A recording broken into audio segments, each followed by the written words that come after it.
Welcome back to the Jeremy Awakens podcast. And today we have a very special gift for you.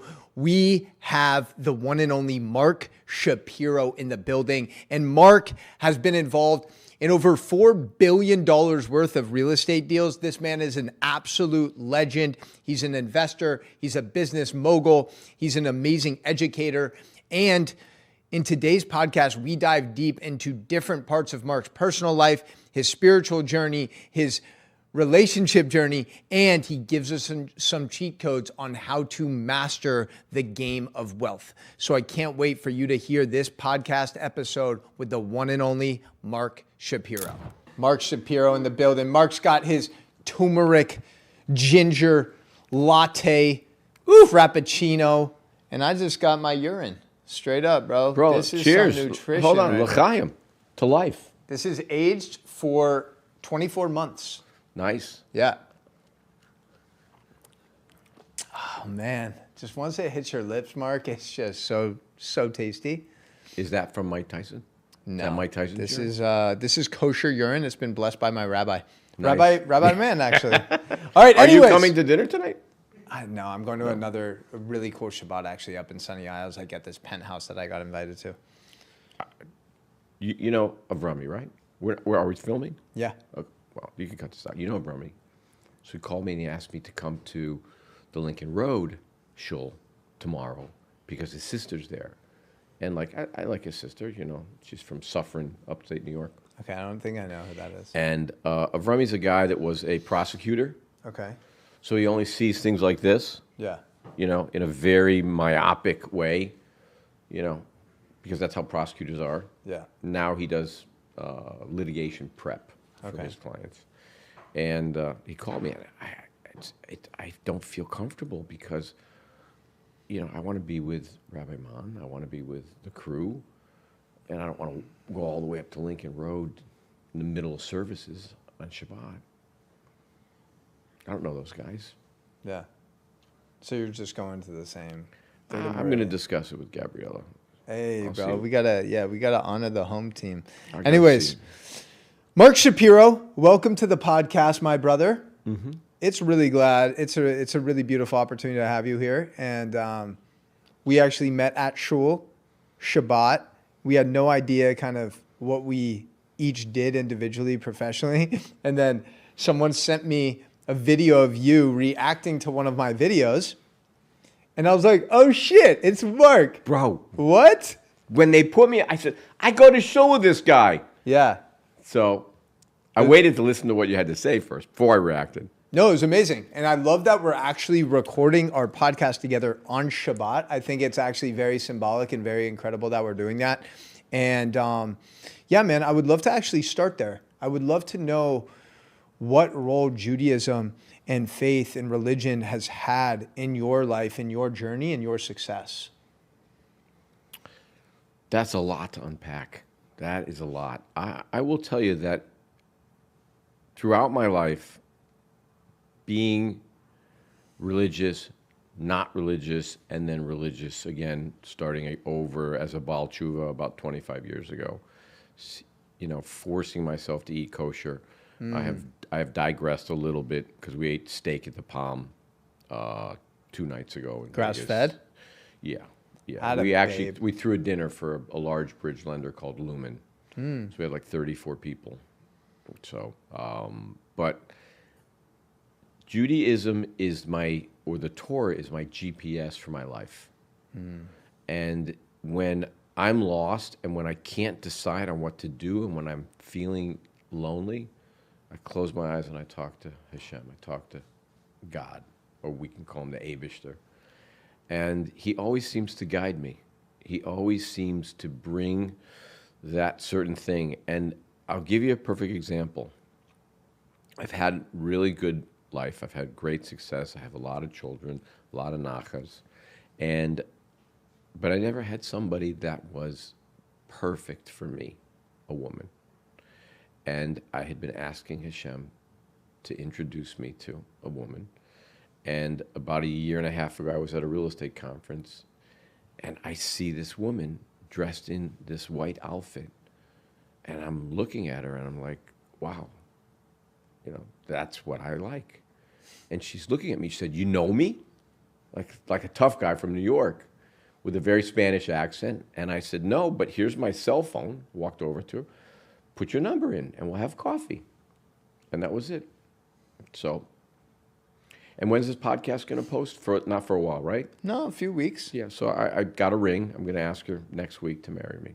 Let's go. I want to know, what's the proposal breakdown? I know you're a romantic, so where's it going to be? So we're going to go to where we went for our first date.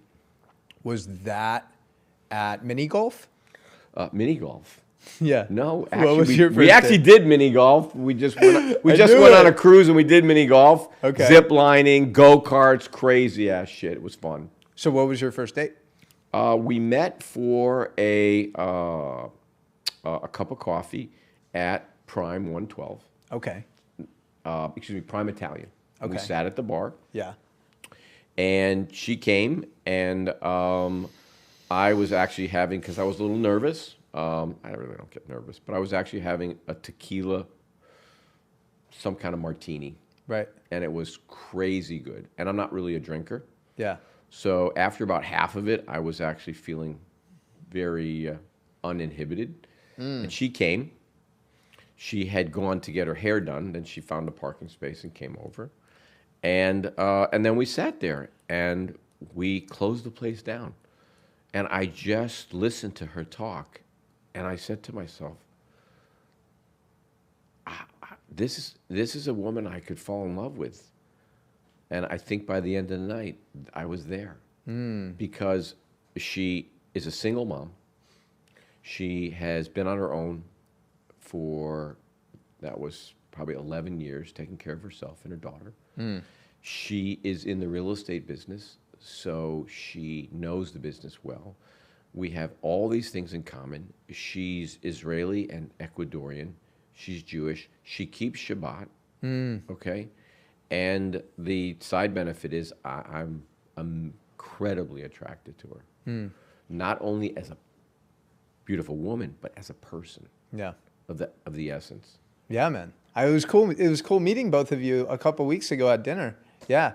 You guys seem to have a really good dynamic, and she seems to be really sweet and really an amazing mom. Her daughter was beautiful, by the way. So yeah, that's incredible, bro. So this was a year and a half ago, and you're really just speaking to God like, God, can you just bring me that person that I feel a really deep, intimate connection with that can help me elevate? And I'm curious to know for you, like, you've had a ton of success in the business world, which we'll talk about more. Do you think if you were in a really satisfying, committed relationship during that time, it would have elevated you to an even higher state in business? Or do you think the fact that maybe you were on your own path, that kind of forced you to level up in business? Does that make sense? I think it's a little of both. Yeah. So I wasn't monogamous. I had a insanely beautiful Colombian girlfriend who teaches Pilates at what's the gym over on 5th Street? Equinox? Equinox. Equinox. She teaches Pilates over there. Single mom, Carol, but batshit crazy. Yeah. Okay. And then I went from her to another Colombian girl who has her own clothing company. And You love those Latinas, Mark. 2 weeks later, want to get married.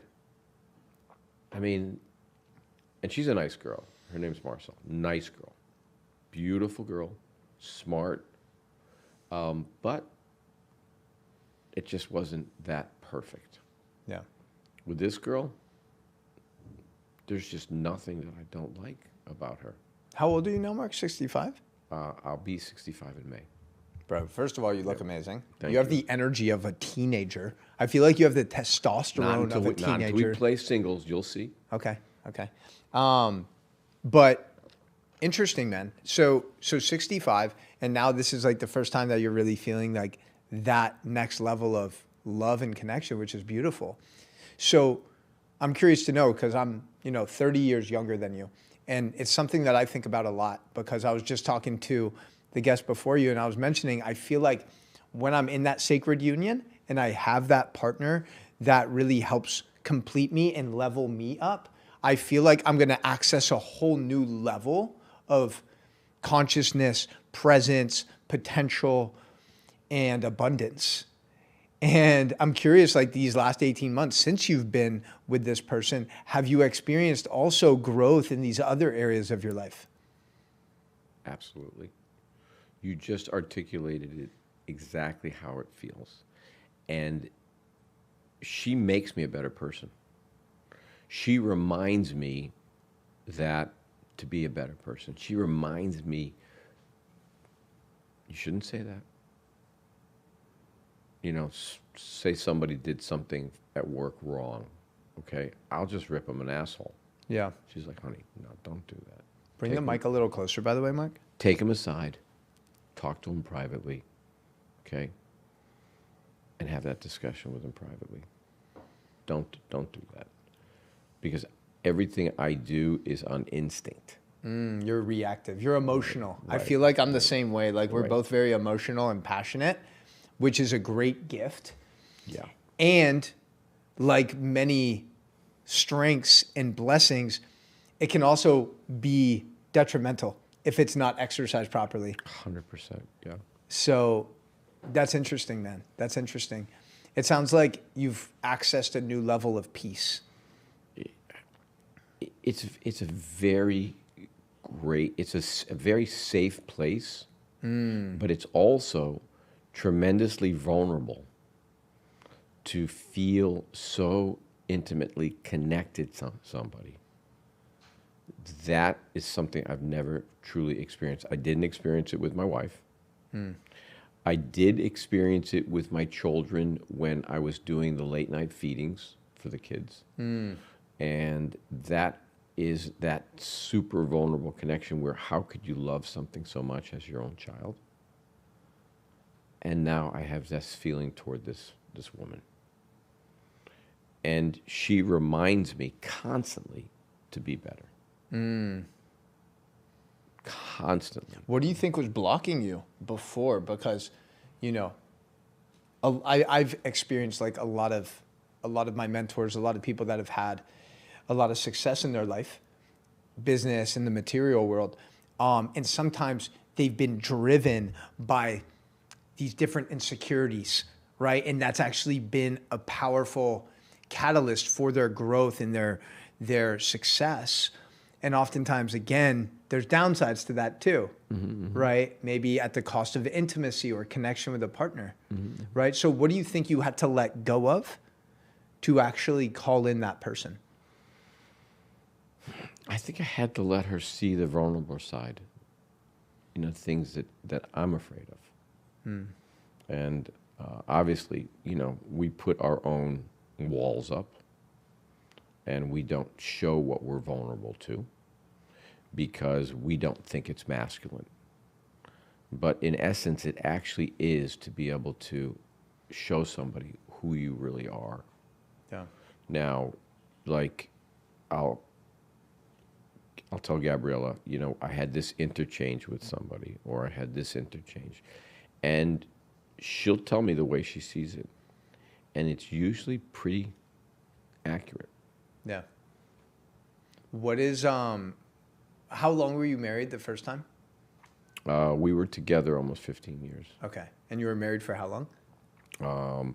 I filed for divorce after we were married for 13 years. Okay. Okay. We were together 3 years prior to that, so we were together for 16 years. And then it took me 2 years to get divorced because she didn't really want to get divorced. It was very difficult unmarrying a Jewish American princess. How old were you when you got married? I was 27. Okay. My question for you is, you were together for 16 years, married for 13. When did you actually know on a very deep intuitive level that this wasn't your person and that this was not going to work in the long term? I actually didn't know until we had been in marriage counseling for about 8 years. And I became very friendly with my marriage counselor. He lost his wife to cancer. He got remarried. I was in his wedding party for his next wife. His name was John Joyce. And he came to me one day, and he said, I'm not going to come over. He used to come to the house.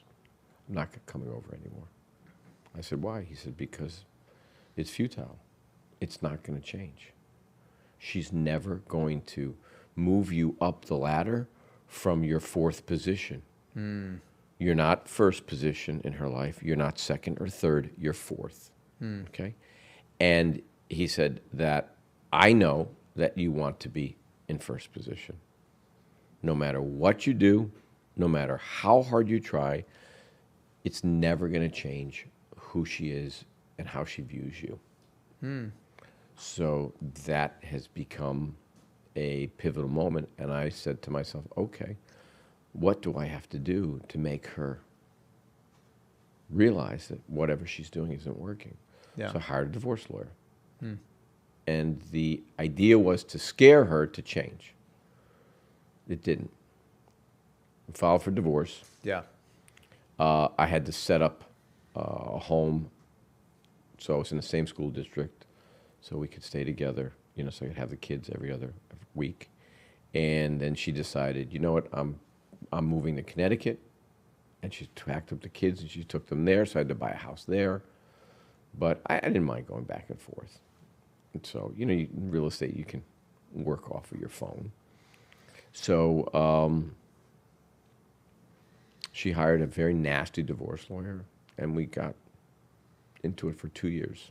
That She sounds had me really- back in court last year. When did everything get finalized? It got finalized back in the early 2000s. Oh, wow. And But she brings me back to court every so often. She asks for more money because a lot of the deals that I was doing at the time were being built. So they were development deals. So you couldn't give a true finished value. So we gave an estimated value. And the court looks at that as they give her the ability to look back. That's crazy. Yes. Oh my God. That's like more than the financial stuff. It's just like the emotional toll where it's like, this is so far in the past and then it just again shows up in your life. That's Bro, fucking annoying, bro. 2.5 I'm trying to think. It was I want to say it was May or June of last year. I had a hearing. I remember having a hearing. And we were actually filming in Weston. And I said to the guy that we were filming at my friend's house, I said, "Do you have any tequila?" And he said, "Sure." I said, "Is it in the freezer?" He said, "Yeah." I said, "Give me a bottle and a shot glass." And I didn't go on the Zoom camera. I went on just so I could hear it. Yeah. I didn't actually say a word. My lawyer did all the talking. Yeah. So, and everything she asked for, the lawyer said, you're not acceptable. So this may be the last time she ever comes after me again. Let's hope so, man. Yeah. Let's hope so. So we didn't really fully finish the first question, actually. I just want to finalize that because we talked a little bit about like Judaism and religion and faith and everything like that, and how 18 months ago you called in and you attracted this this woman into your life. Right now, and for anyone like myself, right, I was completely disconnected from Judaism for most of my adult life until right before October 7th. And I came to Chabad after I had a mushroom experience that basically told me, bro, you need to connect to God. It was basically God saying, like, you forgot about me, bro. Like, you're trying to do all of this stuff by yourself. You actually need to allow me to support you. I have a way bigger vision for you than you can even imagine.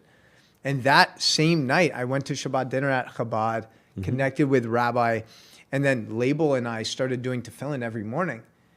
And then October 7th happened, and I just felt this deep fire burning inside me where I was like, oh, wow, like I'm actually so proud to be Jewish, and I feel like I'm being summoned right now to actually use my voice and use my platform to speak truth and speak facts, because at the end of the day, we're 0.2% of the population. right? You did a video and you rattled off some statistics, and the statistics are just so insanely skewed to show how, and I don't want to use the word superior, so I'll use the word successful. How successful Yiddens are. Right. How many Yiddens have won the Nobel Prize? 22%.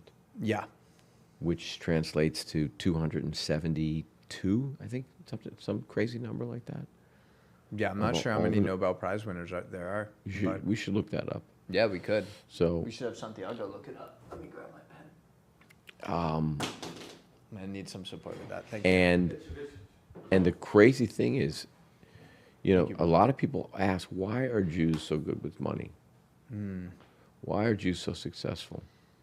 Now, I once heard a story, and this came from my father, and I said, Dad, why are more Jews professionals than, a lot of non-Jews? And my father said, that's actually not true. I said, because we have a very small population.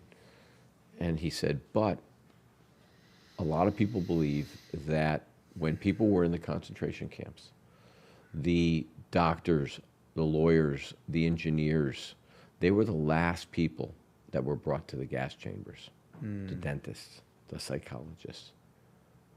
So when, after the Holocaust, and people migrated and immigrated to the U.S., the Jewish population did everything to become educated because they felt that education was the greatest equalizer in society, which it is.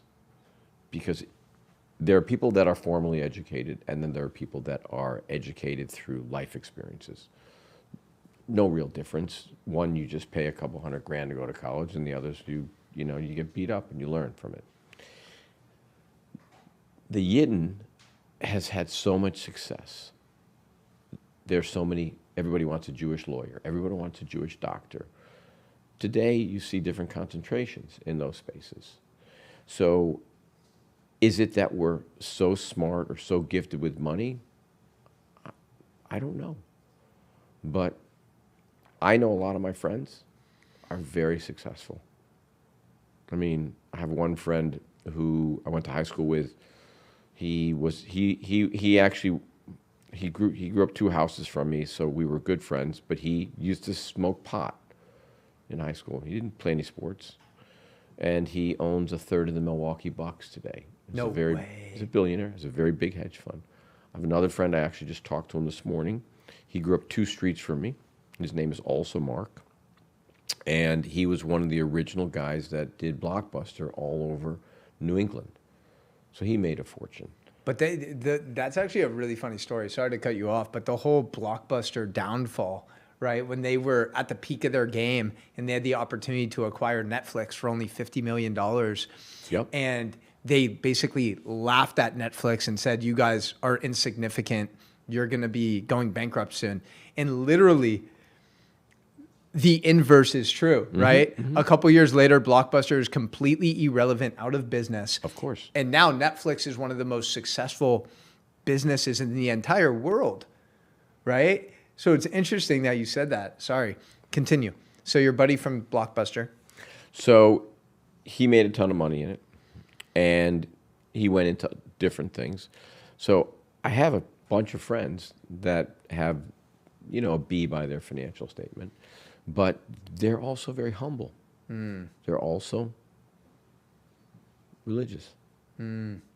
So I don't know if that relationship with God, that when Shabbat comes, we turn off, we reset, we refocus, we give our blessings and our thanks to Hashem. I'm not sure, but I know Hashem rewards people that are doing good, that are helping people. And he gives us the ability to earn money so we can give it away, because in the Torah, we don't believe that it's our money. We believe that we hold on to it and that we are using it to give it to other people. So it doesn't belong to us. What would you say, if you could point to 1 or 2 primary things, what would you say is the biggest difference in mindset that wealthy people have versus the average person? It's a simple answer. Wealthy people are very driven to create a routine. They do the same thing over and over again. They rise at the same time. They eat the same meals. They drive the same car. They don't have to have this, they don't have to have 6 cars, and they don't have to show this off and show that off. They're very secure in who they are. But it all comes back to a routine. So if you think about it, all these super hyper successful people, they don't sleep much. They're up. You think Elon Musk sleeps? No. You think the president sleeps? No. They don't. I'm sure Warren Buffett does, because he's 88. So for those people that would say, well, sleep is actually one of the most important things for your overall health, wellness, and longevity. Because I'm in the health and wellness space, right? So it's interesting because I hear what you're saying. And when you actually find out how important sleep is in terms of recovery for your brain, your nervous system, your organs, your digestion, like sleep is absolutely essential, especially high quality, deep REM sleep. That's where we really do all of our processing. So if you want to show up in the most powerful way possible for your business, for your relationships, for your children, getting consistent, adequate sleep would seem like an important thing to do. But you're saying that some of the most successful people... Define adequate. Right. So I guess for everyone, it's different. So I guess normally people would say 6, 7, 8 hours. For me, I'm great off like 6 hours. What about you? 6 hours. Yeah. Yeah. So I'm usually asleep by 9:30, 10:30, and I'm usually up at 4:30. And that's my schedule. What do the first 30 minutes look like for you? First few minutes is put my kippah on. As I don't sleep with it. A lot of guys do sleep with it. I use a different kippah at home. I use more of a Chabad, one of those domes. Okay. Okay. Gabriella hates it. And put it on. Say Modani.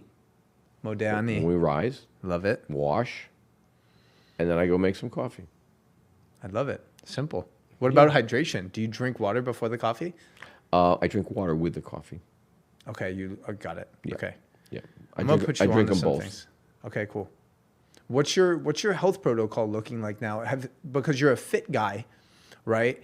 And obviously, as we get older, that becomes more and more challenging to maintain that muscle mass and stuff like that. What are some things that you're doing now as you get older in your 60s to really maintain that peak level of energy and vitality that you have? Because like I said at the beginning, bro, you literally have the energy and testosterone levels of like a 14-year-old boy who just got bar mitzvahed. That's the energy you give me. I'm like, yes, Mark's in the building. It's going to be a good day. So what are some of those key things for you that you've implemented recently, maybe? Well, one of the newer things that I've implemented is I went to a functional doctor. Okay. And he gave me he did all these different tests, blood, defecation, urine, everything. Yeah. And he said, you're high in this, you're low in this is what we're going to do. So he put me on a program, a vitamin program. So he sends me these pre-made packs, 1 a.m., 1 p.m. Beautiful. And after I have that first cup of coffee, I make a protein shake. And I try to take in 50 grams with a protein shake. Love that. And it's just water and pre-digested protein. Cool. So, and then I'll put a banana in it. So I'll drink that before, if I have another half a cup of coffee, I'll drink that. And then I'll start to look at my daily schedule. I will do my emails. I'll check those. I will check how our sales were from the prior day. Then I'll look at what we're doing on social. So I check the platforms. I see what the growth was for for that day, because I do check it every day. And if I do feel like it, I will watch my videos in the morning, see how they did. Oh, interesting. So So when I get so busy, I just don't watch them. And then somebody will say, "Did you see that video that you posted? That was outlandish what you said." I'm like, yeah, it was great, right? Sure. Then I got to go look at it and see what it is, because we're doing, I think, 5 across the different platforms. Yeah. So, and then I plan my day. Then I read Tehillim, daven. I'm either at shul or I daven at home, and then I'm at the gym. So your morning routine isn't, it's not like super regimented or like that intense, right? But it's just about the consistency of actually waking up at that time every morning and committing to just showing up in that way every single day. I don't read documents in the afternoon. I read everything in the morning. I don't make decisions after 4 o'clock because my brain's tired. I make all my decisions first thing in the morning when my mind is fresh. In real estate, you have to read a lot of documents. So I will look at my different documents that have been looked at by our different lawyers.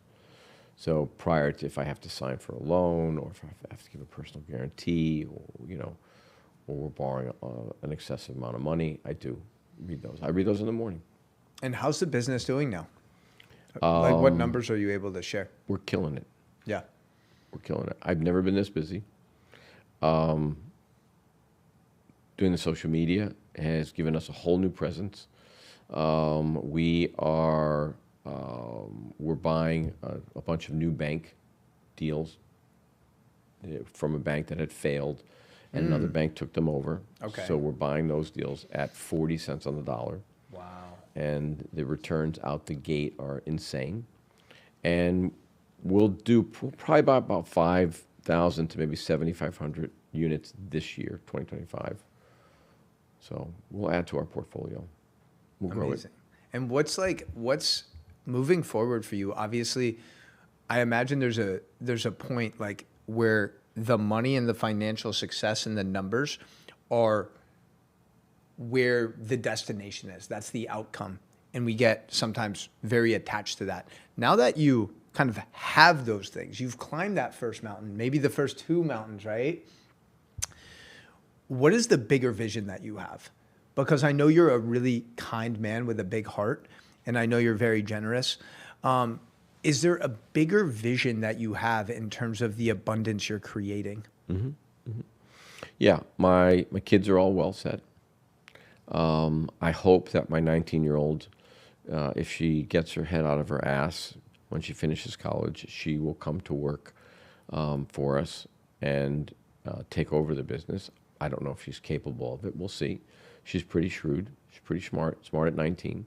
She definitely knows how to work me over and get what she wants. But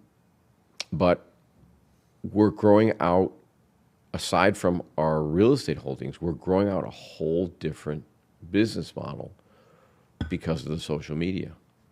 So we started with 1 real estate product. We now have 4 real estate products. Wow. We have a large private equity fund coming to meet us on the 11th, and we are going to start a mortgage company. Okay. So that we can do our own mortgages for our students. That's huge, man. At the same time, you've got to start a title company because you've got to do that. And then we'll start our own real estate brokerage operation for the students, focused on the students' needs, because that is so captive, because we've grown out this platform from nothing like a rocket ship. Yeah. And that's why I keep on saying I'm so busy, because I can't literally keep. We started, Adrian was the number 2. He was number 2, okay? I think Tanner was maybe number 12 or 14 in the company. I believe, because I saw payroll this morning, we're at 47. And those aren't including people in like the actual real estate businesses that you have. No, that's just for Shapiro Capital, which is a social media business. That's amazing, bro. Yeah. The social media and the education aspect. Correct. Are you doing all your communities where on school? We're using school, but we're going to create our own a different program with another platform that is much more customized for us. Yeah. Yeah. If I could remember the name of the company that's doing it for us, I would tell you, but I can't. That's amazing, though. It's crazy. It's crazy just the absurd growth. Like, you literally didn't create a single piece of content for social media until April 1st of last year, right? So it's been... I think April 19th was our first post. So it's been 10 months. That's insane, right? Have you found a lot of joy from just tapping into that energy and also seeing the impact that you create? So the impact that we create, like a Lydia Walker or a John Hero or a Raymond Gonzalez that had come into our program, we opened up our school on June 20th. And for the first 2 weeks, it was just me and this young lady on our Zoom calls. And we charged $27 for it, the cost of 3 Starbucks coffees. And I learned her story. She put herself through college. Her father had murdered her mother. Her mother was a junkie. The father died in prison. When she got out of college, she didn't want to take a 9-to-5, so she took a job doing roof sales. Wow. And she's now on her 3rd and 4th property since June 20th. That's sick. Yeah. That's cool. Her name is Lydia Walker. Was that so? It didn't crush it right away, the program. Like, it didn't just have a ton of students, and it had a couple people in there. No. And you were still committed to, like, the group calls. That's amazing that you were able to build that connection, and make the most of the opportunity where it's like there's only one student there. I'm just gonna pour as much love and energy into them as possible. And now it's like such a beautiful story to tell. Are you ready to feel limitless in 2025? I'm talking limitless physically, mentally, emotionally, spiritually, sexually, financially. This is your sign to try out microdosing for 30 days. We have a very special opportunity for podcast listeners. You can get started for only $222. This includes the medicine being shipped to you, the highest quality, fair trade, organic, sustainably sourced microdoses in the world at your doorstep. And you also get access to live group coaching calls with me, our private community. This is your sign to take ownership of your life in 2025. If you're ready, hit the link in the description, and I can't wait to see you on the inside. I'm sure you've taught people how to do things through the health space. Yeah. Okay. How rewarding is it? Yeah. Immensely, right? Yeah. So this is something that I found that I didn't know I could do. I didn't know I could teach. Didn't know I had the ability to do it. And it became I'm so passionate about it. So it's like very hard when I turn off my phone because people text me. Okay, I give them my number. What the whole new thing is now they're trying to make me less accessible because, there are people that, Mark will pay you to talk to you for 15 minutes. And I'm like, well, yeah, but these people, I have to talk to them because, they don't have anybody else. Yeah. And like I got a text from one of my guys, great guy. He's in one of our higher programs where we're teaching him about the apartment space, and he's getting much better at it. And he sent me a text. He goes, "I'm feeling very down." And I responded. I said, that's normal. I said, I feel down some days. Yeah. Okay. I said, I feel overwhelmed some days. I said, I don't have all the answers every day. I said, but did you look in the mirror? Did you get up? Do you have your health? How's your relationship with your parents? How is everything going? Okay. And he said, okay, I needed to hear that. Thank you. So, and then he said, the guy's in Michigan. He said, I'm going to drive my RV down and I want to hang out in Miami. I'm like, well, you can come to the office and park it at the office. You can come hang out there if you want to. Yeah. So I think a lot of people, they need a friend. I think a lot of people, they need somebody to hold their hand. Yeah. Because buying real estate is not hard. Buying real estate without money is not hard. It's very easy if you know the techniques and strategies on how to do it. And since we started, we have now, I know it was this morning, I was 53, but I keep seeing more people posting that have bought deals. And I can't keep track of it. That's how exponential the growth is. I typically go into the school in the morning and we'll look at messages and I'll respond to people. I haven't been in there in 2 days. So I'll get caught up on Sunday. Yeah, I feel like I experience the same kind of challenges where it's like you want to show up for everyone, and at the same time, it's like if you make yourself so accessible, you're not going to have your freedom fully. Like the reason I feel like anyone pursues entrepreneurship is to really pursue a life of more autonomy and freedom. And sometimes, at least in my case early on, like definitely feel like there's been times still now where I'm so stuck in the operating phase and I'm almost like a slave to this vehicle that I've built that was designed to create freedom for myself. You know what I'm saying? So in this process, especially with Shapiro Capital, you have almost 50 employees in less than a year. What has been the biggest, I guess, what would be your biggest piece of advice for me as you scale this team and you delegate and you step into that leadership, but you also are able to kind of pull yourself away and empower other people to really lead, right? So you can spend your time doing what you're supposed to be doing, which is being a vessel of knowledge and wisdom. You just answered your own question. Did I? Yeah.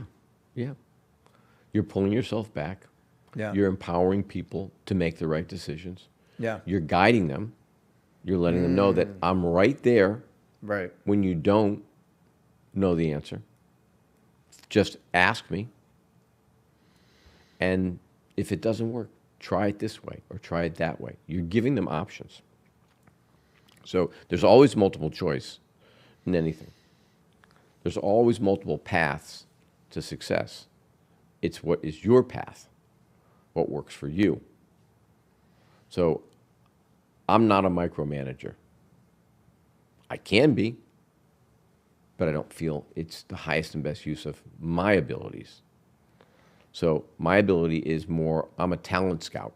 I'm a general manager of a baseball team or a football team. I'm assembling the right pieces to win. I like that. Talent scout. Oh, yeah. It's So fucking Jay, what is this stuff? Dude, those are mushroom chocolates, bro. So that one I actually brought for you. That's a sex chocolate, bro. Bro. So you and your woman, I'm serious. It's the first psychedelic sex chocolate. So if you turn back, all the ingredients on there are designed to enhance blood flow in all of the right places. If you know what I'm saying.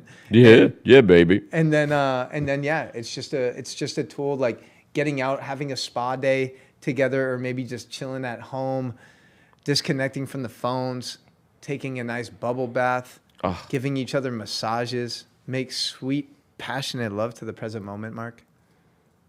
Bro. How's that sound to you? I'm there. I know, you seem excited. I'm there. It's just she just You seem aroused. She just makes me, I mean, she was a little mad at me today because she made some eggs and I was running behind. And I'm like, honey, I made poached eggs. I'm like, I don't have time to eat them. She goes, if you don't eat, you're going to get sick. I'm like, I love you and I'll see you later. You didn't eat the eggs? I didn't want to be too late. Oh, to the pod? Yeah. Oh, thank you, bro. Appreciate you. But you could have taken the eggs on the road or something. I want you to get that nutrition. Here's something interesting, by the way. This whole craze, right? And it's interesting because you've lived through a lot of like historical moments and a lot of shifts in society, right? And that's why I'm really excited to dive into some of these things. But like even this whole idea of an egg white omelet as a health food. This is like an egg white omelet is one of the biggest scams, and it's one of the reason why there's so many betas out there. Because egg yolks are actually one of the most nutritious things you can consume. Literally cholesterol, every single amino acid, protein, healthy fats, folate, vitamin B12, literally all of the superfoods to make you a better version of yourself. Yet our society trained us to believe that an egg white omelet was a good idea. Egg yolks, Mark. That's what's going to elevate our T levels. It's going to elevate that little bad boy, that little egg, yeah, is the most complete food you can eat. Yeah. And what is it? 6 grams average size egg of protein? I think it's more. Probably like 8. So we should be eating at least for a gram for every pound we weigh. Yeah. So if you're 150 pounds, you got to have 150 grams of protein every day. Okay? Yeah. And that's the way you're going to maintain your muscle mass. Obviously, you have to work the muscle mass out, because if it's dormant, it's not going to do anything. But eating is actually more important than exercise. Eating properly, a good 6 hours of rest. 6 hours, I like that. And hydration. Yeah. It's not that complicated. Well, that's why it's so, again, I think a lot of people are starting to pick up on this, but so many people who have created success here in business did so sacrificing their health, sacrificing their marriage, sacrificing their relationship with their kids, right? And if you actually want to create a lasting impact and do this shit for the rest of your life and show up with passion like you are at 65, you better take care of your body.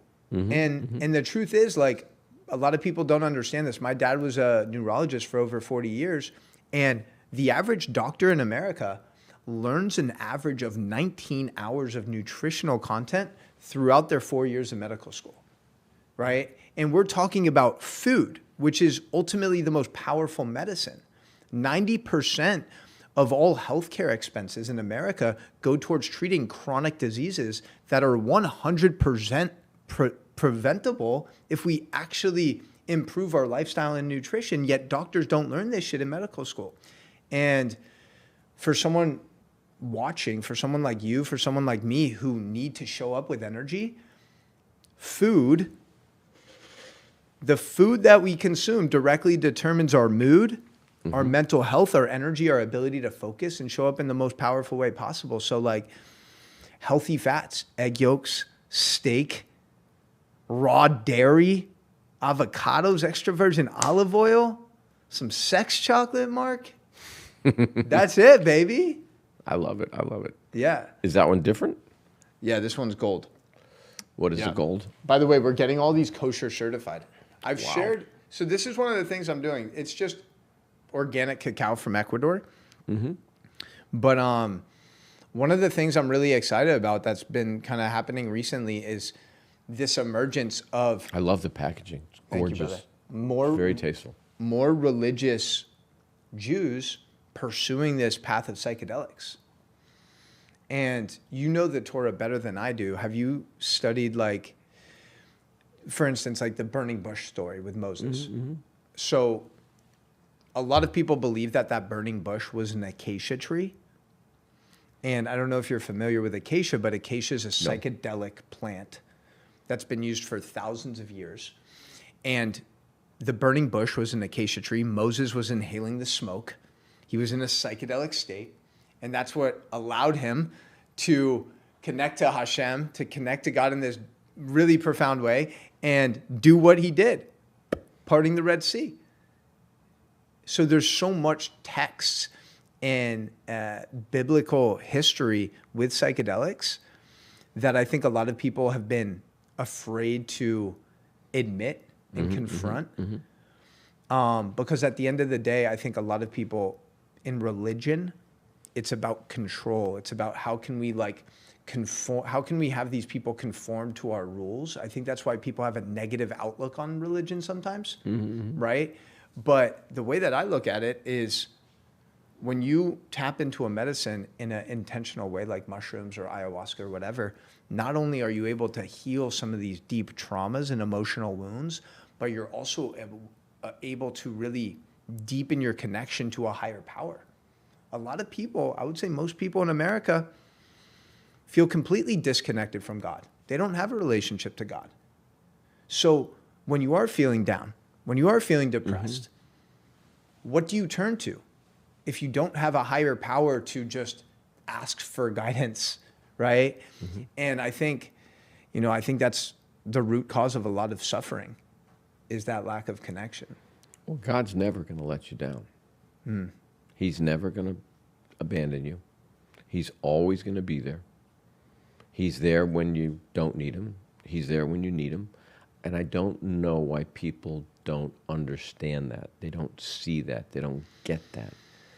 Unless they have had maybe a setback in their life or gone through a difficult time. And that helps them to draw their natural connection. But some people never get there. Now, you see a lot of the religious Jews in our shul that grew up, that went in yeshiva, that study Gemara, the Mishnah, the Kitzur, and they constantly are studying. And they have a different approach toward life. So I like the balance. I like the fact that we have such a special community, and the community is so eclectic that it brings us all together, and we learn from each other, each walk of life. Because like Gal, you met Gal. Yeah. Okay, so Gal is the one that cooks. He makes the food. Okay, so he makes all the salads. He makes the membucha. He makes the tahini. He makes the hummus, and he makes it all from scratch, which is why it's so good. I don't know if you come, if you eat that stuff when you come. Of course. You were eating meat and stuff the other day. Dude, it's Label amazing. makes the meat. That He's the lamb he smoker. makes? He's Yeah. the master. So good. Yeah. So that community is what you're speaking to, the Jewish Absolutely. community. Yeah.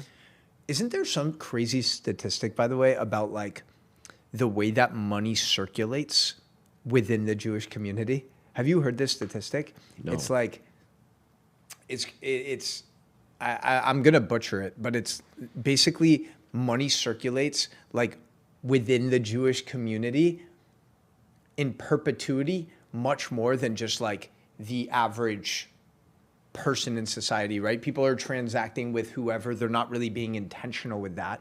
At the end of the day, what I'm learning is money is just energy, right? And if we can actually just treat money as energy, then we can really cultivate this different type of relationship with it. Because if you're someone who has a big heart with pure intentions, the more wealth you create, the more impact you can also create. So I think one of the most spiritual things you can do is actually get wealthy as fuck.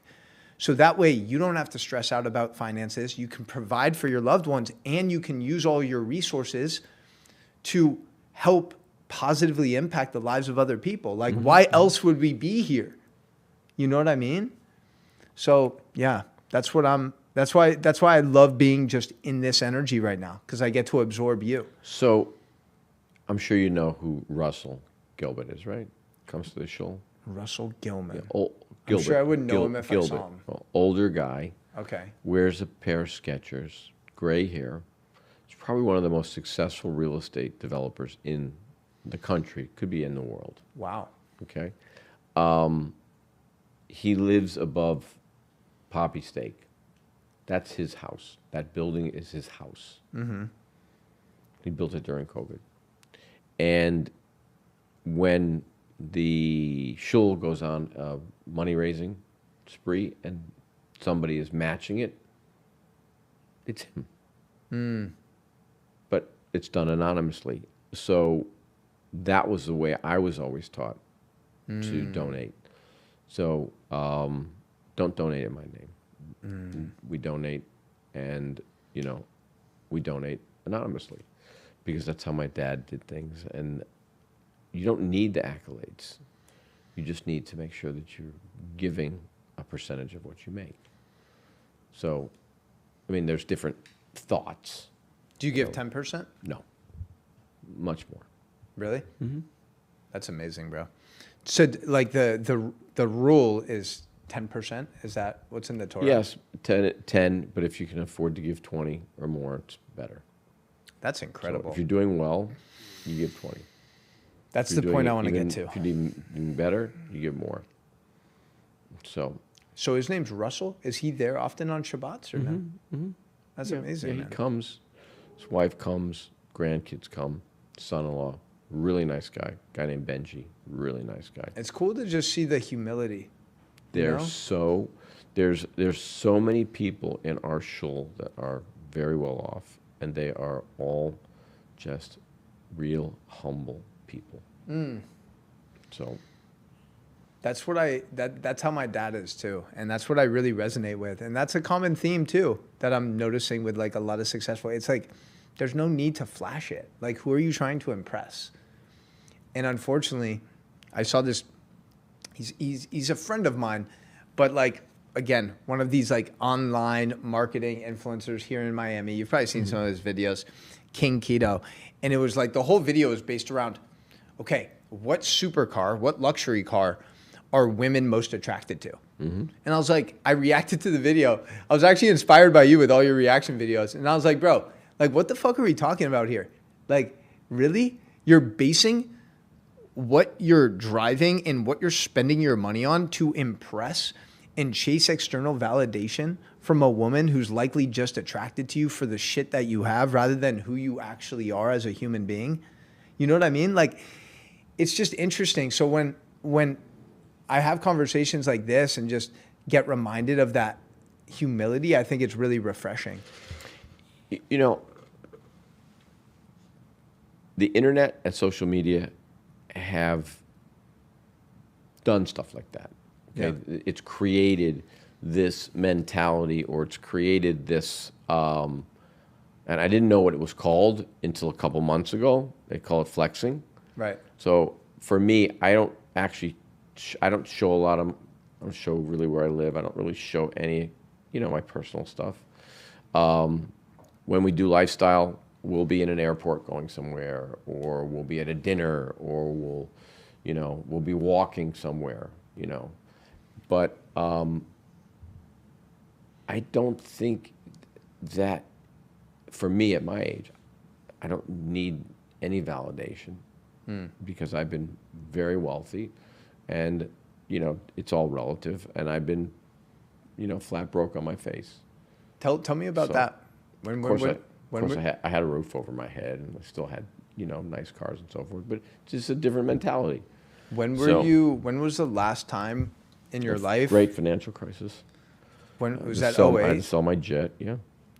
When was the last time where you were in a really dark place in your life? Because again, social media is just a highlight reel. They see people winning. They see people like with followers, with a bunch of money. They think, oh, like shit just comes easy. It's automatic. They built this overnight. It's like, no, this shit took decades, right? So when was the last time in your life where you were really in a dark place? I guess going through the financial crisis, that was tough. We were last year at the end of the year. We had a large deposit up on a deal in Malibu, and I was having a tough time finding the institutional investor. Real tough time. I mean, it's not a lot of money up, but I had $7.5 million up, non-refundable. I had the debt. I could have closed it with my own capital, but I didn't want to because I wanted a financial partner. And we went down every possible road. And the crazy thing was, we went back to one of the first people we showed the deal to, and they came, a Jew, and said, oh, we'll do the deal with you. And then we closed it in December. So, and then this craziness happened in Malibu. Yeah, I was going to ask you about all the shit with the fires. We were unscathed. It's actually 3,200 homes were destroyed. So we're doing a condo conversion, a Class A apartment to new condos. So our price point, we believe that we're going to push it probably another $300 a foot. So again, it was Hashem telling me, don't give up. Keep pushing, keep pushing, keep pushing. And the last time we bought an extension, because every time you extend the deal, you buy an extension. I'm like, this is the last time, this is it. And the last extension, we had to sign away all the rights to the deposit. My lawyer's like, you don't have a choice. He's like, you gonna get this deal done? And I was a little nervous, and I said, yeah, I'll get it done.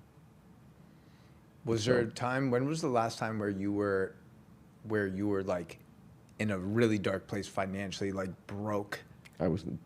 Broke is relative. Right. So that would mean that I'm not buying brand new cars every year. Right.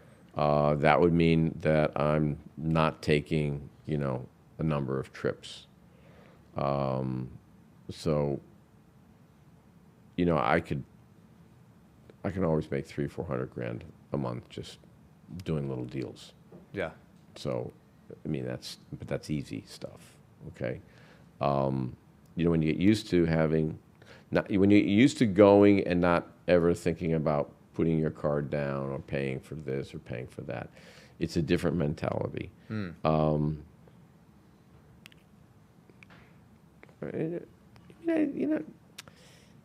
I think twice about things.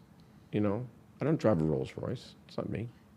We talked a little bit about, we mentioned it about like street smarts versus like school smarts, right? The importance of both, whatever, which one's more important, especially now with what's happening on college campuses, the pro-Hamas bullshit, like the left woke agenda. Please. That's Harvard, Stanford. I want to vomit, but then I saw your reel about there's only two genders. Oh, there's yeah. only two fucking genders. What the kids peeing in a litter box? Yeah. You heard about that, right? Oh, why? Because they identified as a cat? Yes. They're called furries, I think. They pee in a litter box. They wear a tail and they wear ears. Bro. And then we have... I don't even know what a pronoun is. I don't know what it is. I know. You should have one in your bio, though, Mark. A pronoun? Actually, if you're watching this right now, moving forward, I am going to request that you refer to me by my pronouns. It's going to be king, legend, or master. Yes. Or Mr. Awakens. Those are my pronouns. But there's a crazy story that happened literally 2 days ago. Tell me. Okay, this is crazy, bro. Literally, this woman, she's a female rapper, 487 pounds, morbidly obese. She orders an Uber. The Uber says like, it's like a Toyota Corolla. Like, you can't fit in here. Like, genuinely, you can't fit in. And she's like, what do you mean? Like, that's racist, whatever. And he's like, you can't fit in, whatever. She files a claim. She posts a video about this. The video goes viral. And now, like, she's in court. She's probably going to get a fat settlement because of the fat shaming. And I'm curious to know for you, because we live in such a sensitive world right now. Thank God that Donald J. Trump became the 47th president, because America was getting to a very scary, dark place. The last 4 years. Scary as hell. Right? Scary as hell. Confusion about the genders. I mean, the health crisis. We have 70% of the population overweight. We have fluoride in the tap water. We have illegal immigrants committing heinous crimes and murdering people and not being held accountable. We have millions of people just crossing the border like it's nothing. And I'm just grateful that we have like justice restored in our country, bro. It must be wild for you to kind of witness that, like, as someone who's been around for longer than I have, right? Like, what were you thinking these last 4 years? I mean, I know you're focused on your business and like you're going to be successful regardless of who the president is. And what was going through your mind when you were watching, some of the nonsense that was happening these last couple of years? You can talk about, the Hamas protesters on college campuses, whatever you want to talk about. How about in downtown Miami? Really? Yeah. How about downtown Miami, out in front of Bicentennial Park? Pro-Hamas, okay? They just hate. They hate Israel. They hate the Jews. Yeah. And the problem with hate is you're the one that's affected when you hate somebody. It doesn't hurt me, okay? But it was scary, okay? There is still an element of that scary mentality that's in D.C. We just came back 2 weeks ago from the inauguration. I don't like it there. I did get a call from the Capitol yesterday. I'll show you on my phone after. I didn't reach who was trying to reach me. But quite frankly, if he didn't win, I don't know what would happen to this country. Yeah. I mean, literally, okay? Because this is the greatest country in the world to live, okay? It gives you the most opportunity. But the problem is the messages have become so clouded. People's mentalities have become so skewed. People don't know what's real and what's not, because prior to when I was a child, news had to report the news accurately so we could make informed decisions. Today, it's about an agenda, selling a product, creating a mentality against one another, okay? This country was built on people who were good to one another. If somebody needed a helping hand, people helped one another, okay? We didn't make laws or strike down laws for, political agendas. We struck down laws for moral reasons, okay? We did put, in this country, what did we used to do? We used to go to other universes. We had some of the greatest artists, scientists, writers in the world. Yeah. Okay? What do? We cured diseases. What do we do today? We sell drugs. Okay? We push things. We have a secret hidden agenda. Now, look, I invest in pharmaceutical companies, and I've made money with them. And have I sold my stocks? No. You still own some pharma? What, like course. Johnson & Johnson? Pfizer, no. But there has to be some change, and I believe that the new sheriff is making that change. Yeah, for I sure. mean, he is going to rectify a lot of the wrongs. Are they going to go after him? They took a misdemeanor law and they turned it into a criminal law in the state of New York to prosecute him.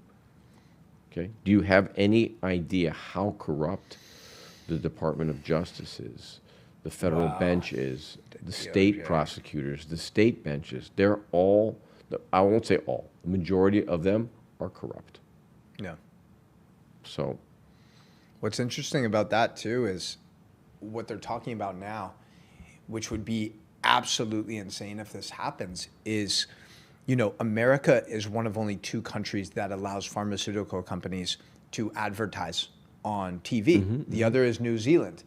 And it's estimated that 75% of the ad revenue of mainstream media outlets like CNN, NBC, ABC are funded from Big Pharma. that's insane. So what RFK wants to do is actually remove the ability for Big Pharma to advertise their drugs on mainstream media, on TV, period.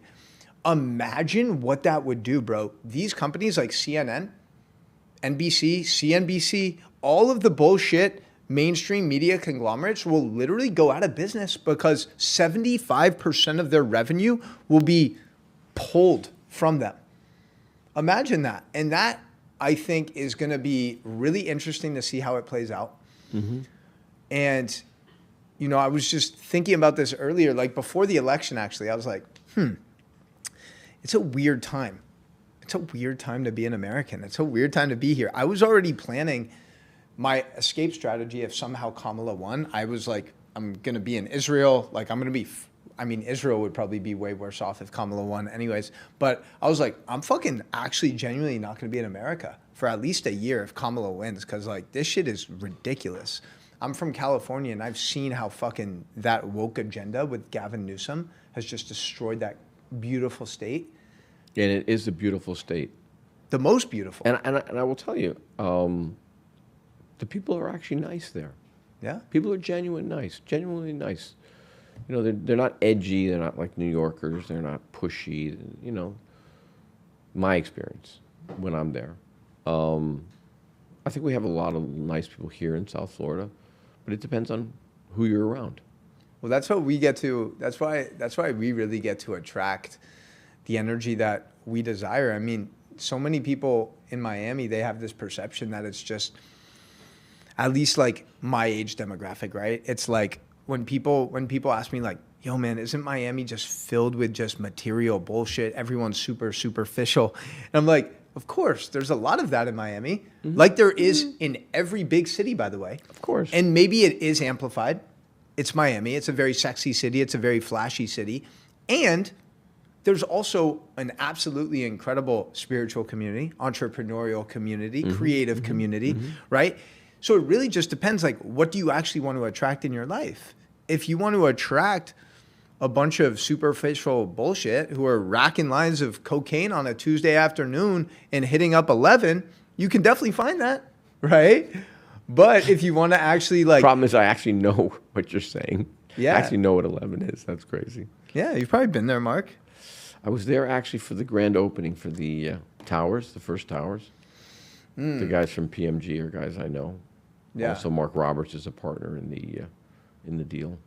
So, how do you feel about, like, you live in Miami Beach, right? I live in Miami Beach. I personally can't imagine living like downtown Brickell. Yeah, and people, they love it. Like, we live in Brickell, and they say it like with a badge of honor. We live in Brickell. I'm like, that's cool. I'm like, you know.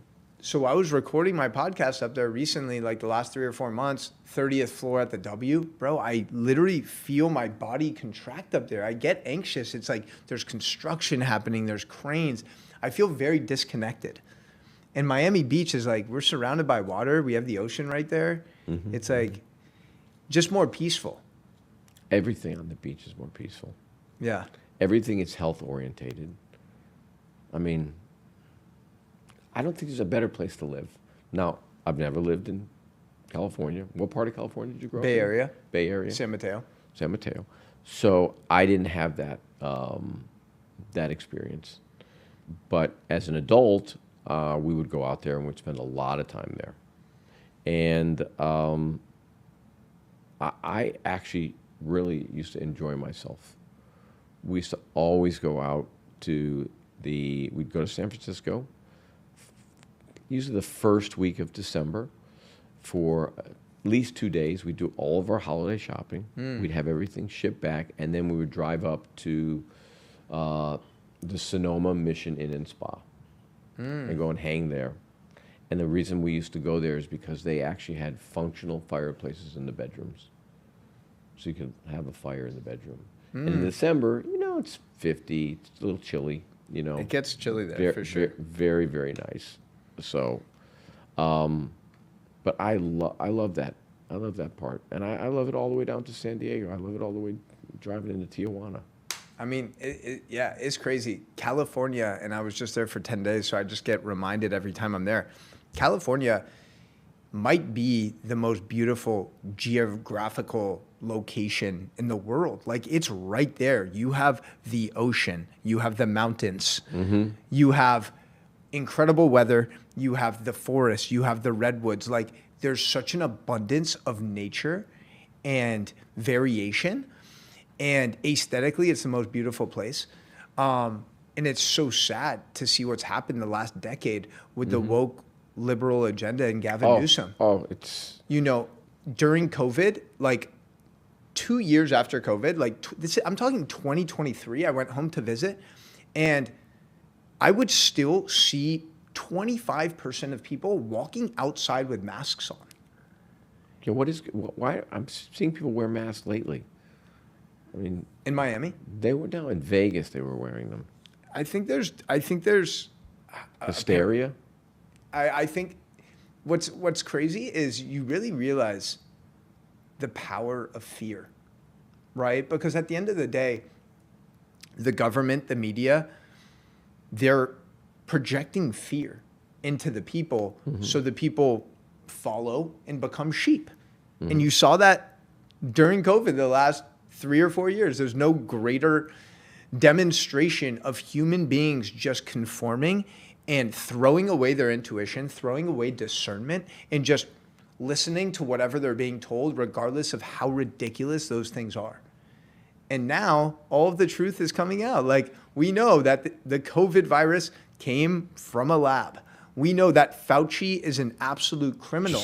Just got a pardon. How? By Biden. It's insane. Like I really because think Trump would have went after him. Oh yeah, 1,000%, as he should. Fauci, I genuinely think, is one of the most evil men in recent history. Like, he is such a horrible human being. And what makes him even more horrible is that he tries to like appear like he's this hero. Right. And like this celebrated human, when it's like, no, bro, you literally, your whole life has been dedicated to deceiving people and forcing them to put things in their body that are actually more destructive than they are good. It's fucked up, man. It's really fucked up, but we have a very bright future ahead. We do. You know, it's like, if you're going to destroy a society, what would you do, Mark? Well, I personally would put fluoride in the tap water. I would make alcohol easily accessible. I would make porn easily accessible for the masses. Would hand out drugs like Adderall and antidepressants like they're candy on Halloween. Would allow millions of people to just come into our country. It doesn't matter if you're a criminal. Just come, welcome, welcome. I would confuse people on their gender. And then I would just expect chaos to ensue after that, right? And that's what happened. And thank God Trump won, because now we have a sense of normalcy again, a sense of like unity. There was a news clip I saw, and it's the new spokesperson for the Trump administration. So the press secretary, pretty girl. Yeah. And some reporter was asking a question, and the question was, see if I can say it the way she said it. Are you prosecuting all the people that came into the country illegally? And the woman said, well, they came in illegally, so they broke the law. And the reporter said, no, they came into the country illegally. And then she contradicted herself again. No, they're illegal, but are you prosecuting them? And the girl said, do you even understand what you're saying? Yeah. This is somebody from, I don't know, with CNN. I don't know who they were from. And she said, yes. If they entered the country, they broke the law. We're prosecuting them. We're sending them back to where they came from. Right. And then she said, don't ask me. You got to look it up. Don't ask me anything. Don't ask me that again. Yeah. I mean, it's a crazy world that we're living in, but super crazy. The hypocrisy is wild. What would you say is like, I'm curious, like, how has like politics or your religious beliefs affected, have there been any circumstances in business or anything where like someone just did not do a deal with you because you were Jewish? Did you ever face any of that? I have had people not do a deal with me because of my beliefs, yes. Yeah. I don't want to say who they are. I want to say that I hope that they're successful in what they're doing. I hope that they've been successful.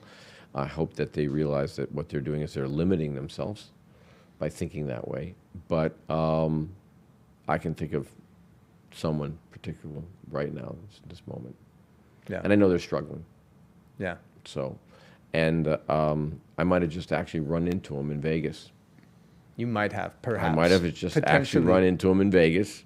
And the crazy thing was, in Vegas, there was a massive room where everybody had their tefillin and their talis bag for Meridian Capital. And then they had another big room where they had all kosher food. So we could go there, we could daven in the morning. Wow. Daven in the afternoon. And people were like, what is this? And, non-Jews, came by and like, come on in. They were like, it invited everybody to come in. They gave away all kinds of really cool knickknacks. I think my guys all grabbed these remote chargers and all these little remote cool things. And they're a lender. They're a Fannie Freddie lender, Fannie Mae Freddie Mac lender. And it just shows you. And anybody could come in there, and there was more networking going on there than in the whole conference, because there was a concentration of a Yidden with their kippahs on that were all successful. Yeah, it's really been fun to see, since I've been wrapping this to Phil in the last year. I now bring them everywhere, and like at the airport, if I see a Jewish person, I'm like, yo, did you rap today? Or I'll be at the one hotel like, hey man, did you rap? Or at the gym. And it's amazing, man, just being a vessel for other people to experience this different connection with God. And I think people see me and they're like, yo, this guy's just a dude who doesn't seem religious at all. And I think that's actually a beautiful gateway, because I'm trying to be the person that I wish I had when I was 18, 19, or 20, when I just felt completely disconnected from that, right? I want to be that person that's like, hey, no, you can actually like be completely immersed in your life and pursue your passions and your goals and like have fun with women, have fun going out, have fun with your fitness, whatever, but also stay super connected. And I think it's a very grounding practice. And like after the last 14 months or so, I think that's the silver lining. Our community's never been stronger. It's like, do you study Kabbalah at all? I studied Kabbalah a little bit. I had studied Tanya with a rabbi, and I had a hard time with Tanya. I don't know what Tanya is. Tanya is also the mystical side of the Torah. Like tikkun, for example. Are you familiar with like this idea? No. Like this idea of tikkun, where like tikkun is basically, it translated in Hebrew like your soul's repair. So it's like the thing that God gave you to really work on in this life. For example, anger, jealousy, insecurity, right? For me, fear of abandonment. So that's like your biggest thing you need to heal and work through. But it also is your greatest blessing, because then you can use that as a vehicle and vessel to help others on that same journey, right? So for you, like if you could choose like what your tikkun is, like the biggest thing that maybe keeps showing up for you, maybe not anymore, but during your youth, during the course of your career in your life, like is there something that comes up, maybe a emotion or a trigger that consistently would hold you back in some areas of life?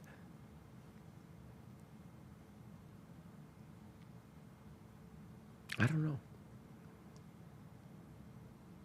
I don't think so. No? No. When I believe in something, I'm 180% in. When I go in, I'm in the deep end. Right. You're fully committed. No swimmies, no nothing. I'm in, whether I can swim or not. Yeah. What has been, if you could say, like, what has been your biggest, I guess, failure, the biggest teaching moment, maybe in business or in personal life? Is there one that stands out to you where it was like, yo, that shit really hurt? Yeah. My marriage. My marriage. Letting my daughters down. And divorcing their mother. That is what I would consider my greatest failure. Any of the other failures that I've experienced made me the person I am, and helped me to grow into a different place. So, when you go through adversity, you don't get anywhere when you're winning. You don't get anywhere when you're on the top. You only get somewhere when you're knocked on your ass. You don't change when you're super successful. You change when you have been beaten down and you've fallen on your face okay? And the mentality is if you can open your eyes, if you can look up, you can get up, and then you just keep on going. And then you put your head down, you create whatever you're going to do, and then you go and do it. Yeah. So, Is there anything that's coming up for you that we haven't really touched on up until now that you're super passionate that you feel like you want to share? as a closing thought, As a closing thought or not a closing thought, whatever you feel like. because I got to go to the bathroom really bad. we can definitely have you go. Definitely, I wouldn't go in there barefoot. Definitely not. But is there something maybe that you feel like the younger generation could benefit from hearing, specifically maybe the younger men out there? Yeah. What is that? Yeah. The biggest thing is everybody feels entitled to things, okay? And quite frankly, anything that you need to know, need to learn, it's out in front of you. You can get it on YouTube. You can get it on any of these, on anything in Google if you want to learn how to do something. If you truly want to elevate to something, you have to become passionate about it. You have to create a plan, and then you need some guidance. The guidance is going to help you accelerate that much quicker. And the thing that we have found, or that I have found, is that when you change the path of someone's life, it's not changing their life, it's changing your life. And that's become my, as Cuban Gooding Jr. would say in Jerry Maguire, that's his Quan. Because I just watched that on the plane the other day, you know. Yeah. So, and it's what every Yid wants to do. Every Yid wants to help. Every Yid wants to do something for somebody, okay? And they want to do it quietly, anonymously. So, when you come to shul and you see that the rabbi's got 100 people there that he's feeding, only 20% of the people are paying. Yeah. The other 80% are there because they need someone to go eat. Okay? There are people that come there, they're hungry. The other day I saw him do something. A guy came in, he didn't have a keep on. We had been done, we were done eating at lunch, and the guy came in to eat. And the rabbi said, you need to put a kippah on. Then he said it in Hebrew, because the guy only spoke Hebrew. And he didn't put a kippah on. And the rabbi said, out of respect, then you have to leave. And then the rabbi said, but you can take your food and leave. And it's all about respect. And in our community, everybody is respectful of each other. There's a few people that aren't, but yeah. Super respectful, super genuine, super kind. It's crazy how it's become like sexy and trendy to hate the Jews. Have you seen Dan Bilzerian? So we did a video, and I called him out. And Adrian, we lost what, 1,200 followers from the Dan Brazilian? That's it? You only Lost 1,200 from calling him a fucking Nazi. That's the first time I just swore.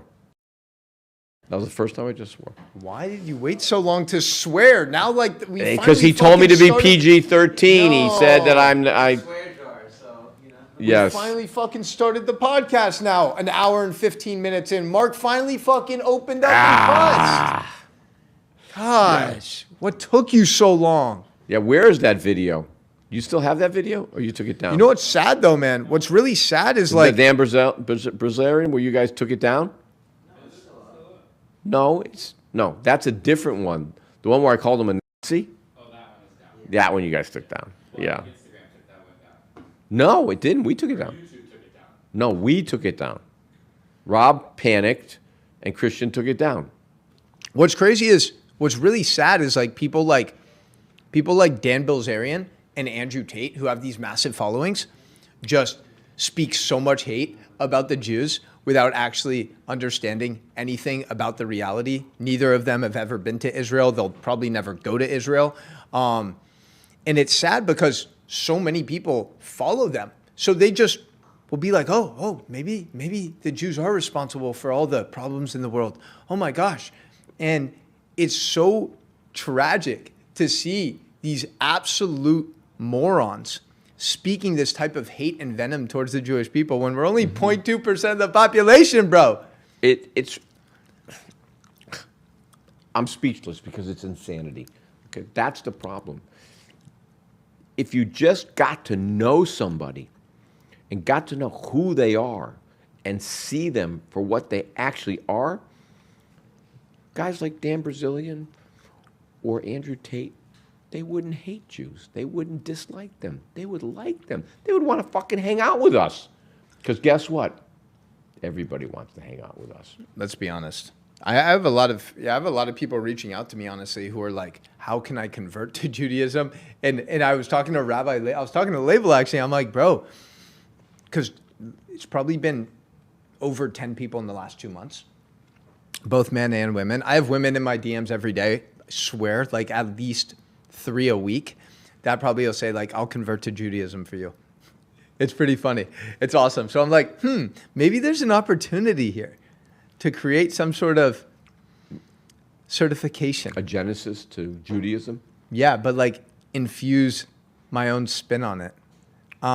Anyways, bro, we were talking, this is an opportunity for you, like as we wrap this up. I'm really grateful that we had the chance to connect.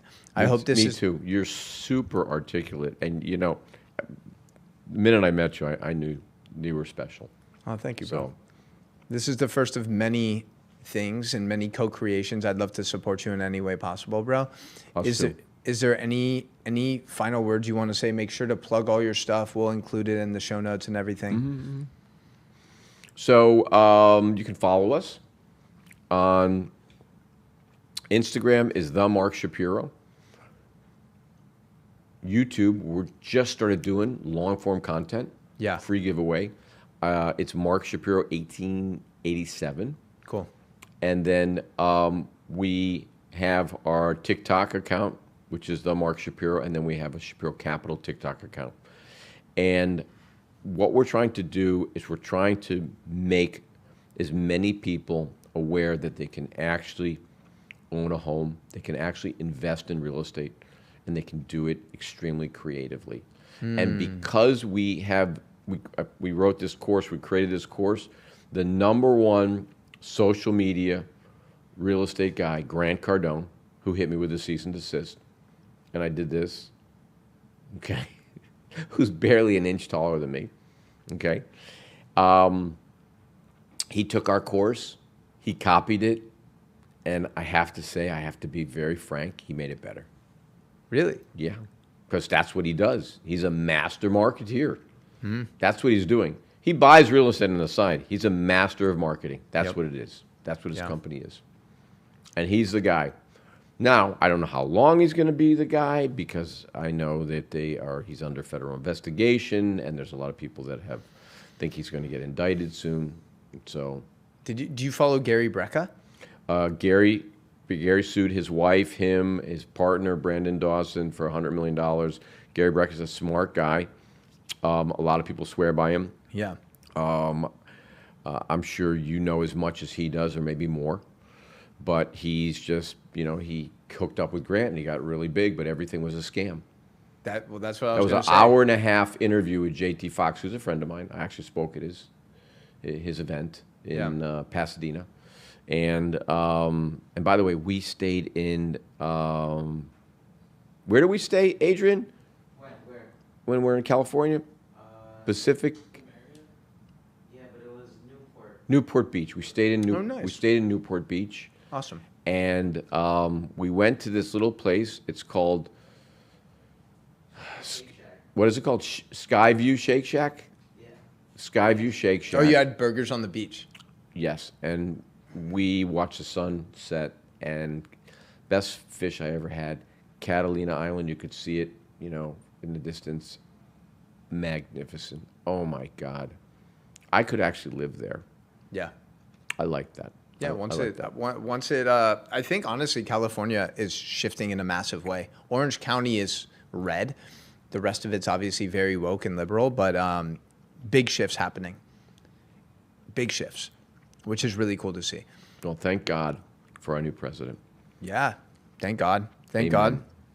God. And really excited, bro. Really excited to witness your continued growth and elevation and impact, and excited to see creative ways that we can just continue making an impact together and elevating the consciousness of the collective. And Mark Shapiro, everybody. Let's fucking go. Show this man some love. Follow him as he continues to say controversial things and trigger some people in the process. I love it. Much love, everybody. Peace. Shabbat shalom. Thank you. Oh, let's go.